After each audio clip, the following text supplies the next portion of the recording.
Começa agora a conferência de imprensa das manhãs 360. É sempre por volta desta hora que destacamos artigos ou histórias da imprensa nacional ou internacional que achamos que vale a pena conhecer.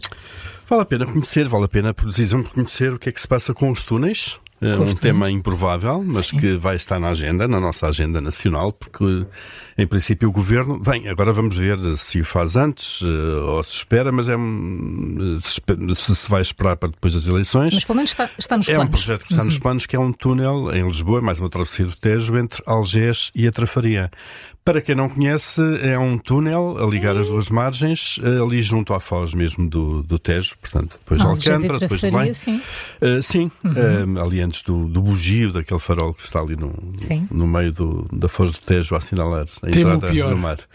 Temos o pior. Mas isto é um projeto antigo. É um projeto há 30 anos que se fala disto, não é? E vai demorar muito a construir, provavelmente. Não, nem por isso, porque se reparas, aquela zona é das mais estreitas que separa as duas margens aqui na zona de Lisboa. Ainda assim, são 2 km. Sim, debaixo da água. É debaixo da água. Pois é, um túnel costuma ser debaixo de terra ou debaixo de água, de facto, é essa característica, não é? Não, mas o debaixo de água é diferente de debaixo de terra. Não, este é submerso, e de facto isso é uma deficiência. O Canal da Mancha, claro. O que é isto? E a propósito dessa obra, o Expresso foi de facto olhar para os túneis, maiores túneis do mundo, de alguma maneira.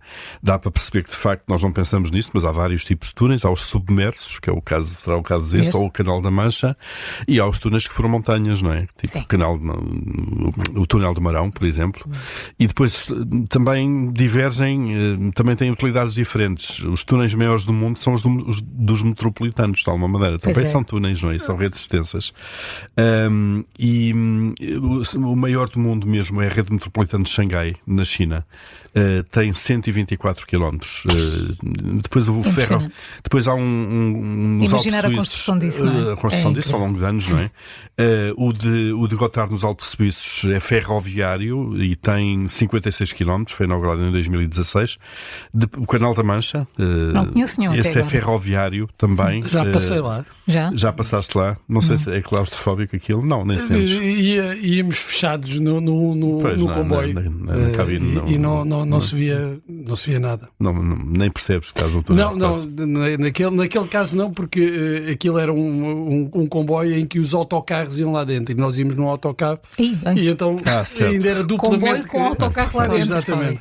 Duplamente claustrofóbico. Está a ser completamente isto já foi há praticamente 30 anos, mas não dava para ver nada. Claro. A sensação era, quando entrávamos e ficávamos fechados, a sensação era um bocadinho de claustrofobia. Deve ser estranho. Foi inaugurado em 94, esse tem 50 km, então é só ferroviário, portanto não passam carros ali, ou se passam carros, os carros vão dentro dos comboios, se quisermos, não é? Portanto não tem estrada ali.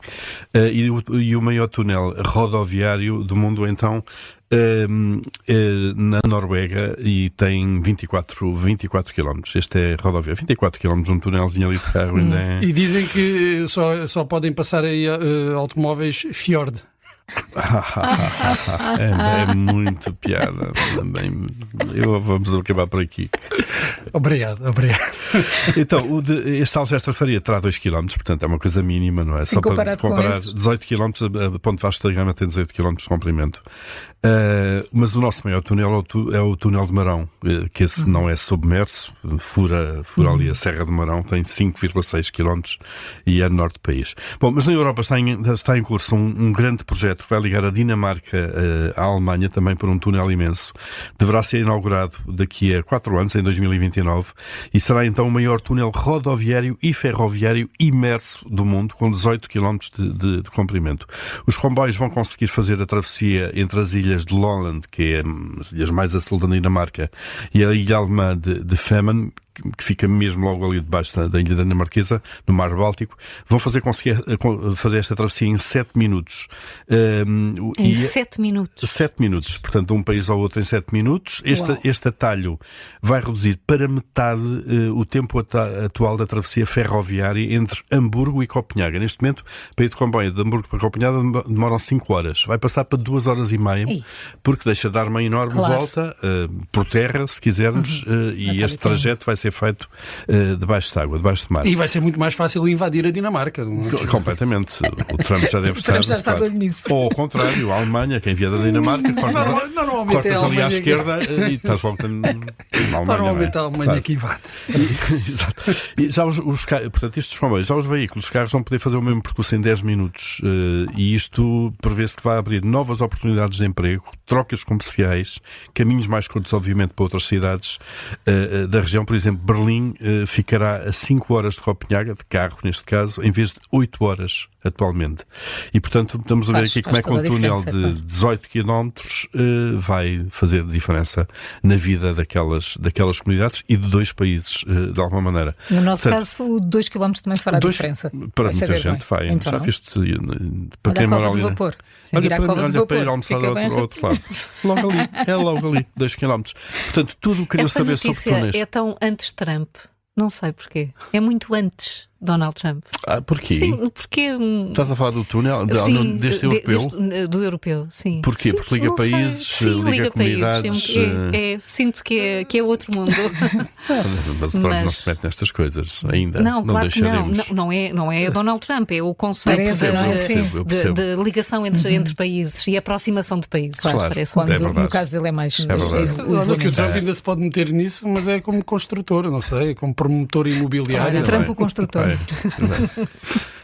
Portanto, tudo aquilo que vocês queriam saber sobre túneis e tinham vergonha de perguntar está no Expresso, não é? Obrigada, Paulo. Eu tenho também uma pergunta. Porquê que as pessoas tocam em coisas para serem fotografadas? Vocês já repararam que quando há fotografias, não as de telemóvel, as pessoas estão a tocar em coisas? Nunca pensaram nisso? Porque não sabem o que fazer às mãos. Exato, é sempre aquele problema de... É um artigo que eu li no Público e tem muitos exemplos de pessoas a tocarem em coisas. Lança muitas questões. Há coisas absurdas que parece que só fazemos diante de uma câmara. E as perguntas são, por exemplo, se a humanidade se extinguisse e só sobrassem aquelas fotografias dos álbuns de família, qual seria o retrato coletivo da humanidade? Todas aquelas poses e comportamentos que adotamos em frente a uma câmara fotográfica são aqueles que nós assumimos no nosso dia-a-dia ou não?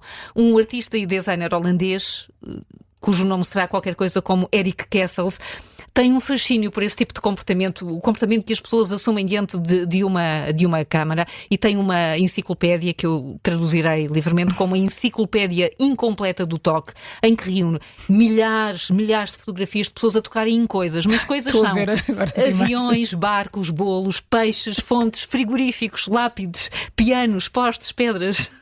armas, animais, as pessoas estão sempre a tocar em coisas. Ele diz que há algo de absurdo neste comportamento, mas que é aparentemente um comportamento universal e que nos leva, claro, depois a questões um bocadinho mais profundas sobre o comportamento humano, sobre a forma como nós nos queremos representar na vida. E encontra até alguns padrões. Ele diz, por exemplo, que encontra muitas fotografias de mulheres a tocar em árvores, mas a tocar em árvores de uma forma quase erótica, diz ele. E isso é o olhar dele, não é? E ele lembra que, por norma, são homens que fotografam essas mulheres e elas querem ser sensualonas para ele. Sensualonas. E raramente há homens a tocar em árvores, e muito mais mulheres. Ele compreende quando se toca em animais de estimação, faz sentido, queremos mostrar afeto pelo animal, mas noutras situações parece que é um instinto mais materialista, ou, por exemplo, com objetos grandes, talvez a ideia seja a escala. Achas que tem a ver com a insegurança perante uma câmara fotográfica? Eu estava a ver algumas das fotografias que estão aqui neste artigo e sim, parece-me que há alguns casos é quase uma questão de equilíbrio e até do enquadramento. Onde é que eu ponho as mãos? É uma situação que... Exato. Olha, que aqui a senhora agarrada a uma cortina. Um cortinado. Exato. Que é para o cortinado não cair. Não é, mas fica muito absurdo. Esta fica. Olha, quem já fez televisão, João, e sabe, a angústia é sempre. Onde é que eu ponho? O que é que eu faço com as mãos? As canetas servem para isso às vezes. Mas há aqui, exatamente. O Ferreira Fernandes, o grande cronista, diz que começou a fumar assim porque nos intervalos do cinema, quando era miúda em Angola ainda, não sabia onde pôr as mãos E então Ia ser constrangedor, então. começou a fumar. Começou Não a fumar. façam isso em casa. Não tentem, não tentem. Como é que começou esta busca? Aliás, este holandês diz que tem, deixem-me procurar aqui, ele tem um armazém em Amsterdão com 15 mil álbuns de fotografias de família que foi comprando em feiras de segunda mão. As feiras da Ladra. Em todo o mundo, nas feiras da Ladra. Como é que isso começou? Isto começou na era Covid, aquele momento em que aquela fase em que nós não podíamos tocar em nada, lembram-se? Ele diz que viu um conjunto de fotografias num álbum em que havia uma pessoa que estava a tocar em muitos carros. E então ele pensou, vejo uma pessoa a tocar num carro e depois penso, porquê que as pessoas tocam nas coisas para serem fotografadas? E tornou-se um álbum de fotografias, um álbum que está à venda, em que tens, de facto, situações muito caricatas, mas podes pensar, porquê que fazemos isto? É insegurança? É as mulheres, não é? As flores, as árvores, os homens, é um canhão, um carro, tudo isso. Tudo à bruta. O artigo já tem alguns dias, mas li no Público, é assinado pela Ana Marques Maia e vale a pena ver também pelas fotografias, Nossa, as fotografias de Muito família. sim, vale a pena ler. Bruno, a nossa fica para depois, mas a tua era gira. A nossa, vocês têm uma? Era a minha, era sobre Vocês escolhas têm uma musicais, sobre as escolhas musicais do Rei Carlos. E que inclui uma canção da Kylie Minogue, isto a propósito do dia da Commonwealth, que se comemora na próxima segunda-feira. Portanto, Portanto, fica até muito podemos tempo. falar. Kylie Minogue é Bom, australiana, não é? Yeah. Ok, Sim, faz Commonwealth. sentido, claro.